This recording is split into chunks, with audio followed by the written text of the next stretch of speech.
produit la paix. Jésus-Christ l'a subi pour mon âme. Il voulait expier nos forfaits. En mourant sur le bois infâme. Gloire à Dieu, que ce chant retentisse en tout lieu. Gloire à Dieu, que ce chant retentisse en tout lieu. Mes bien-aimés dans le Seigneur, aussi longtemps que tu seras en vie, en présence de notre Dieu, tout faire, mais ne jamais perdre ta personnalité. Aussi longtemps que tu seras en vie, se battre pour ne jamais perdre son identité. Ainsi, le thème du jour s'articule ainsi qu'il suit. Ne perds jamais ta saveur. Ne perds jamais ta saveur. Depuis la création, Dieu donne à chaque croyant une mission spécifique. Il place Adam dans le jardin d'Éden pour le garder et pour le cultiver. Il consacre Noé à la construction de l'arche. Sur le mont Horeb, c'est le Seigneur qui donne à Moïse une mission claire, la libération du peuple d'Israël, leur installation à Canaan, là où coule le lait et le miel. Si dans l'Ancien Testament, la valeur de l'homme se mesure à l'échec ou au succès de sa mission, dans la préhistoire, aucune mission n'est attribuée au sel. Une question peut donc se poser à l'analyse de notre texte. Si le sel est sans mission, à quoi servira-t-il dans la société? Si le chrétien est sans mission dans l'Église, à quoi servira-t-il pour la nation? Si l'Église est sans mission précise, en quoi sera-t-elle un repère pour les nations? Si tu es sans utilité, à quoi sert bon de venir à l'Église? Alors, en Galilée, Jésus identifie ses futurs leaders, ses futurs disciples au sel. L'expression sur le plan grammatical « vous êtes le sel de la terre » est ce que les grammairiens appellent une métaphore. Comme d'autres métaphores, à l'exemple, Jésus est le chemin, la vérité et la vie. Le livre dans lequel s'exprime cette métaphore, quant à lui, est un évangile, l'évangile de Matthieu, qu'il me soit permis de rappeler. Comme les autres évangiles, chaque évangile rapporte la vie et la doctrine de notre Seigneur Jésus-Christ. C'est dire que le texte lu est de Jésus lui-même. Jésus s'adresse à qui? À 4 disciples. Les 4 premiers disciples, fondateurs du ministère du Christ, il s'agit de Pierre, de Jean, de Jacques, André. Confère chapitre 4, le verset 18. Ce sont eux qui sont les premiers disciples choisis par le Maître et à être enseignés.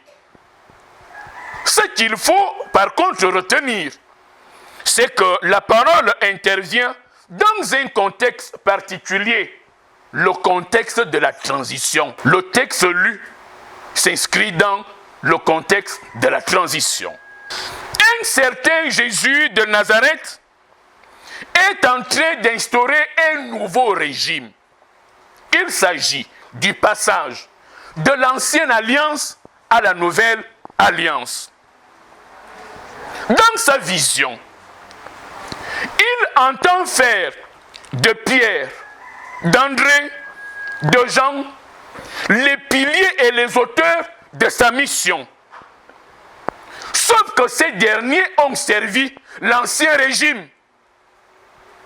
À titre d'exemple, André dont il est question ici, c'était un ancien disciple du prédécesseur de Jésus en la personne de Jean-Baptiste.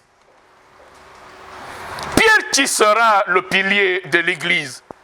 Pierre est un ancien pharisien, c'est-à-dire qu'il a longtemps siégé au Sanhédrin, la cour suprême d'Israël.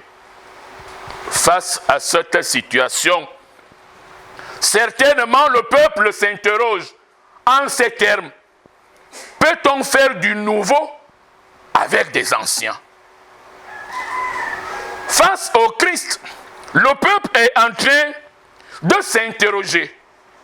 Comment va-t-on bâtir un nouveau système, un nouveau régime avec ceux qui ont servi l'ancienne alliance? C'est pourquoi dans la métaphore de Matthieu 5,13, la principale erreur consisterait donc à faire du sel. Le sel qui était autrefois sans mission, un élément fondamental pour la nouvelle alliance. À la lumière du texte soumis à notre appréciation, voici ce qu'il faut retenir. Pour réussir la nouvelle alliance, après avoir servi l'ancienne alliance, il faut créer l'emploi. Il faut créer l'emploi. Pendant la préhistoire, le sel, comparativement à la pierre, comparativement au fer, puisque à l'école primaire, on nous a souvent parlé de l'âge de la pierre polie, la pierre taillée. Mais en ce temps de la préhistoire, le sel est invisible. Tout à coup, dans l'Antiquité, c'est ce sel qui devient une matière première. J'en veux pour preuve. Nous sommes ici dans la Rome antique. La plupart des villes de cette époque sont des anciennes agglomérations d'exploitation de sel. Les plans urbains, le mode de vie, tous ces éléments sont façonnés sur la base de l'exploitation du sel. Vous verrez même que certaines appellations, telles que sandwich, le Greenwich, seraient certainement tirées du sel. En ce temps-là, en Chine, pas la Chine d'aujourd'hui, la Chine de l'époque. Cette Chine doit construire une grande muraille avec un budget important. Mais la Chine est à court de moyens. Que faire? Les autorités politiques créent une taxe sur l'exploitation du sel. Et c'est grâce à cette taxe que tous les travailleurs de l'exploitation de sel vont recevoir une rémunération. Et cette rémunération sera appelée salaire. Salaire, c'est-à-dire une rémunération tirée à partir du sel. Et le mot est resté dans le jargon de notre dictionnaire. C'est dire en d'autres mots que c'est grâce au sel que les travailleurs pour la construction de la muraille avaient une rémunération appelée salaire. Mon frère, ma soeur, à quoi ça sert de se targuer d'être un développé de la nation? développeur de l'Église, avec tous les titres que nous pouvons présenter aux yeux du monde, une seule question sera posée à chacun de nous. Combien de métiers as-tu créé lorsque tu étais en fonction, en vie? Combien? Même pas. Cordonnier dans ton village, il n'y a pas. Coiffeur dans ton quartier, il n'y a pas. Hein? Michelin, un Michelin, même ça là, il n'y a pas.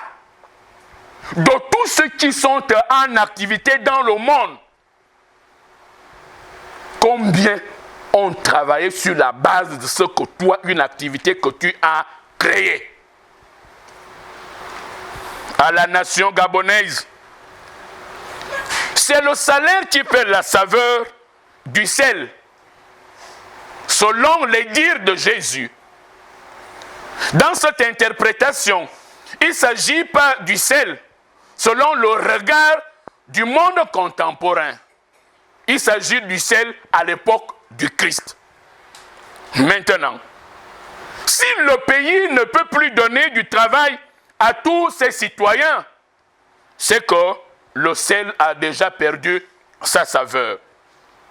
Si une entreprise ne peut plus payer tous ses employés, ça veut dire que le sel a déjà perdu sa saveur.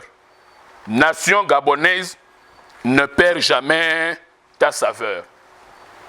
À l'église gabonaise, c'est l'emploi qui donne au sel sa saveur. Et l'église n'est pas un syndicat qui se limite à critiquer, à conseiller l'État sans rien entreprendre.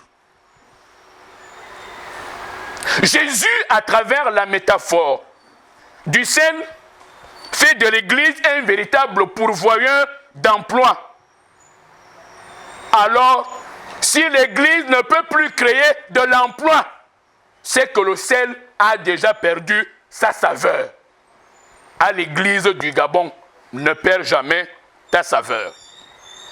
Mes bien-aimés, pour réussir dans la nouvelle alliance, nous devons non seulement créer du travail, non seulement créer de l'emploi, mais il faut aussi être un grand stoppeur des crises. Alléluia.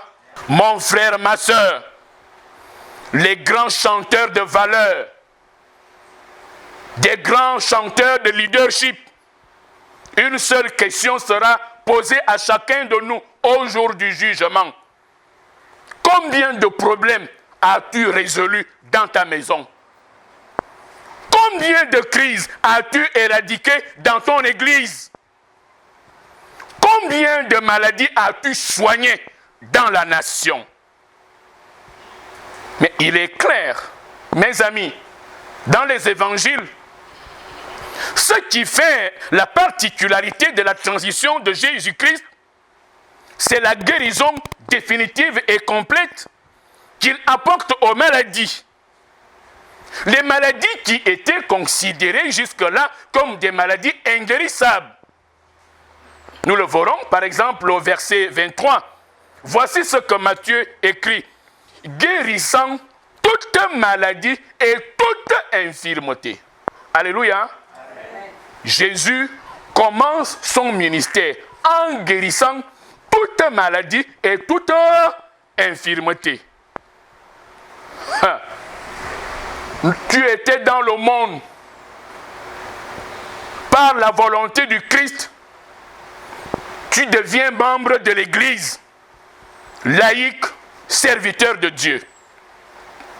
Si malgré ton intégration dans l'Église, ton Congossa persiste, ta place dans l'Église ne sert à rien. C'est que le sel a déjà perdu sa saveur. Nous les Africains, nous sommes nés sous l'alliance des dieux de nos aïeux. Le Nji, le Njobi, le Malan. Mais c'est bien. Mais par la transition de notre Seigneur Jésus-Christ, nous sommes entrés dans la nouvelle alliance en recevant le Saint-Esprit, en étant scellés au sceau du Saint-Esprit. Mais si malgré ton Saint-Esprit, ton mauvais cœur persiste, ta jalousie persiste, ton orgueil persiste, ton congossa persiste, sache que le sel a déjà perdu sa saveur. Ton Saint-Esprit, malgré le parler en langue, ne sert à rien. Si malgré le sceau du Saint-Esprit que l'Église a reçu, nous constatons les mêmes moments que dans le monde, c'est que certainement le sel a déjà perdu sa saveur. À l'Église, n'accepte jamais de perdre sa saveur, ta saveur. À la nation gabonaise, si dans une société gabonaise aujourd'hui, les mêmes fraudes demeurent, les mêmes détournements s'enracinent, la même corruption se propage, l'immoralité continue de sévir, l'indiscipline des Gabonais, l'insoumission et le non-respect de l'autorité établie persistent, c'est que le sel a déjà perdu sa saveur. Et si les militaires perdent leur saveur, à quoi nous aurait servi la transition? Que le CTRI, que la première autorité ne perde jamais sa saveur. En somme, être le sel de la terre, c'est d'une part être un créateur d'emplois. D'autre part, être celui qui met un terme aux crises. À travers cette métaphore, on pouvait penser que Jésus était en train d'instaurer un nouveau régime en utilisant les acteurs de l'ancien régime. Il n'en est pas ainsi. Ce sera une très grande erreur d'interprétation. Dans son ministère, le Seigneur Jésus-Christ se consacre au choix, à la formation et à la transformation de ses futurs acteurs, plus tard appelés des disciples. Les seuls anciens qu'il va utiliser sont ceux qui avaient accepté d'abandonner les anciennes pratiques. Ce sont les seuls. D'où le nombre 12 des disciples au milieu de tous ceux qui pouvaient être appelés. Par exemple, dans Matthieu, chapitre 18, le verset 24, il déclare en ces mots, « Celui qui veut venir après moi, qu'il renonce à lui-même. » Jean chapitre 3, le verset 3, il exige même à un docteur de la loi, un certain Nicodème, de naître de nouveau. Et dans le texte qui nous concerne aujourd'hui, avant de recruter, il demande à chaque disciple de se repentir. C'est pourquoi, conformément à cette idéologie transformatrice, celui qui était le persécuteur deviendra plus tard Paul, l'apôtre du Seigneur. Pierre, Céphas, qui était certainement un grand pécheur, deviendra certainement un pécheur d'hommes. À l'instar de ce qui précède, on ne peut jamais faire confiance. On ne peut jamais nommer. On ne peut jamais responsabiliser celui qu'on n'a jamais transformé. Sinon, il va reproduire les mêmes pratiques qu'autrefois. On ne peut jamais se fier à celui qu'on n'a pas taillé à sa mesure. Sinon, il va ramener les anciennes habitudes. Puisque les mêmes causes produisent toujours les mêmes effets. Mais bien aimés, aujourd'hui, nouvelle alliance, nouveau régime avec des anciens acteurs. Que la transformation par notre Seigneur soit aujourd'hui le fondement pour notre nouvelle année, pour notre nouvelle mission, pour notre nouvelle responsabilité.